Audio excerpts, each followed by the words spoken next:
ça nous a tout de suite intéressés parce que nous, on est une famille qui aime beaucoup travailler la terre. D'ailleurs, sur nos terrasses, on plante toujours des tomates l'été, des piments, tout ce qu'on peut planter. Et puis, on aime les fleurs aussi, donc ça nous a tout de suite séduit, cette idée de jardin partagé.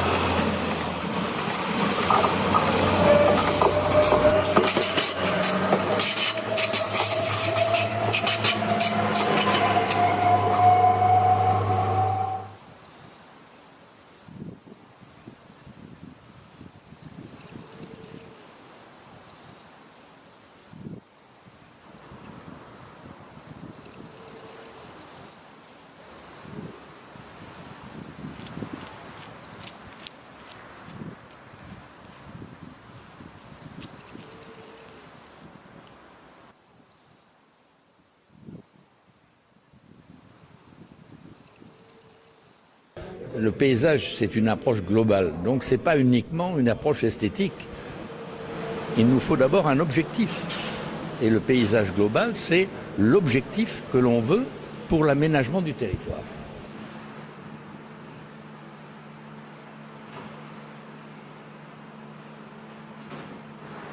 Notre problème, c'est donc un aménagement du territoire. Il nous faut donc trouver des nouvelles méthodes, des nouvelles pratiques qui nous permettent d'entrer dans ce qui va être demain.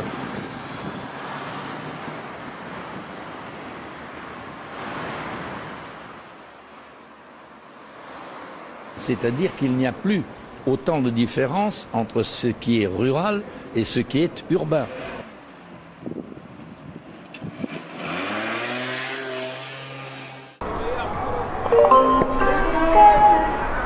Voie B, éloignez-vous de la bordure du quai.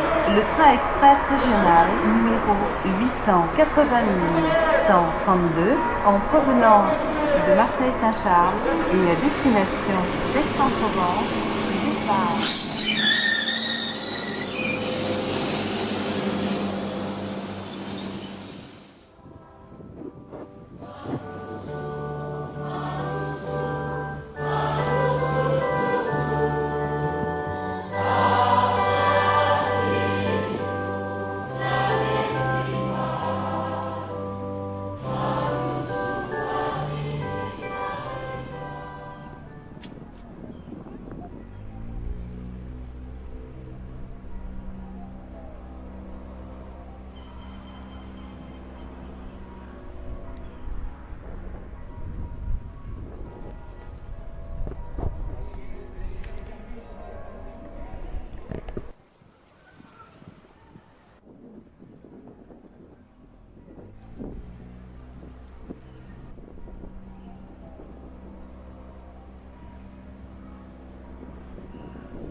Il est chaud. Pas mal.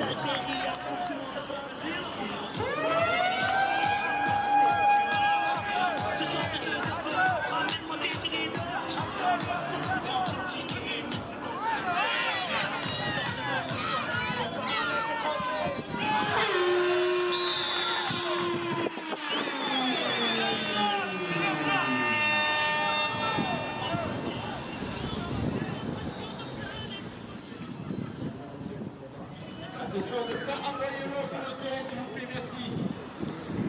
Faites attention de ne pas envoyer l'eau sur le terrain, il y a un genou. Merci.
La deuxième ville, en quelque sorte, qui était autour de ville historique, en fait, était organisée par le système de Bastide, qui était un lieu d'agrément pour des riches, de loisirs pour des riches familles, mais aussi un lieu de production. On trouve encore les traces de ce système aujourd'hui, alors de temps en temps, que ça existe encore, parce que le Montgolfier, là, c'était plus grand, mais ça, on peut le comprendre. Et d'autres, plein d'autres en fait, qui sont devenus la ville dense, mais on peut le voir encore par rapport de temps en temps qu'il y a des Bastides à l'intérieur qui existent encore, un bâtiment où il y a juste un allée de.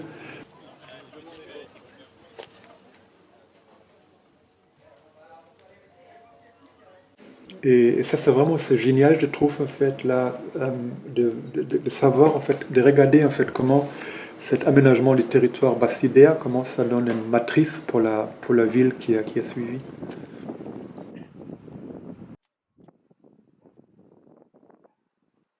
Le Vierre traversier, c'est un trésor du patrimoine, c'est un morceau des siècles passés qui est conservé dans la trame de la ville, dans la forme de la ville, dans les limites du foncier, du cadastre, dans le fonctionnement, dans les usages, dans le paysage. C'est un élément patrimonial extrêmement fort, encore plus fort maintenant que la plupart ont disparu et qu'il n'en reste que des traces. Oui, parce qu'après les gens jetaient des trucs à côté, tout après la voisine, il faut les comprendre, hein, c'est chez eux. Hein. Ah, mais c'est dommage, parce que voilà, tu as le bas de vue, c'est vrai qu'il y a un panorama aussi.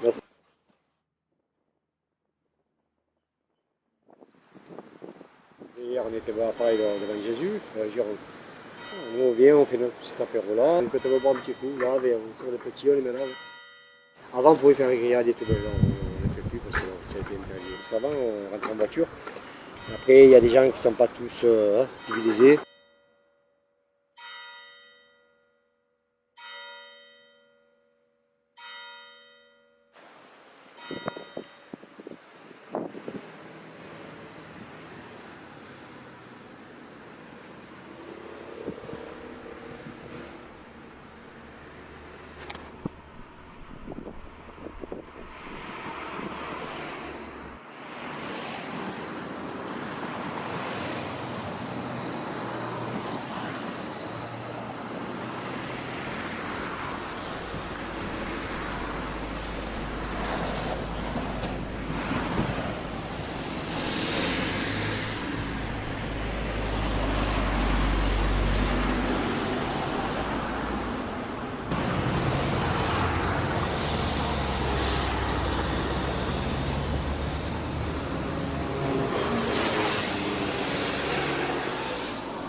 Moi, ma famille habitait la maison où il y a le portail vert, là, depuis 1927, où le quartier s'est construit.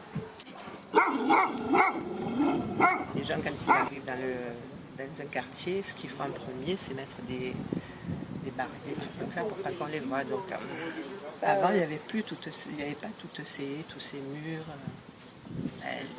On voyait les gens, quand on passait, on disait bonjour, les gens étaient dans le jardin.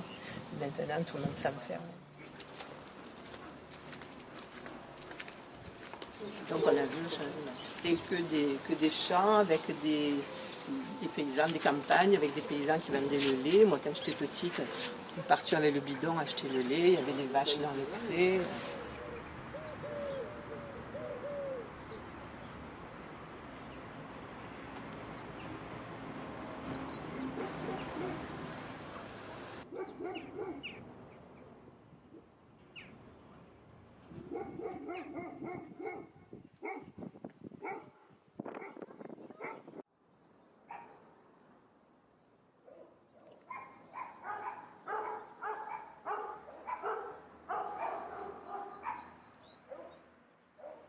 C'est devenu un éco-quartier, mais c'est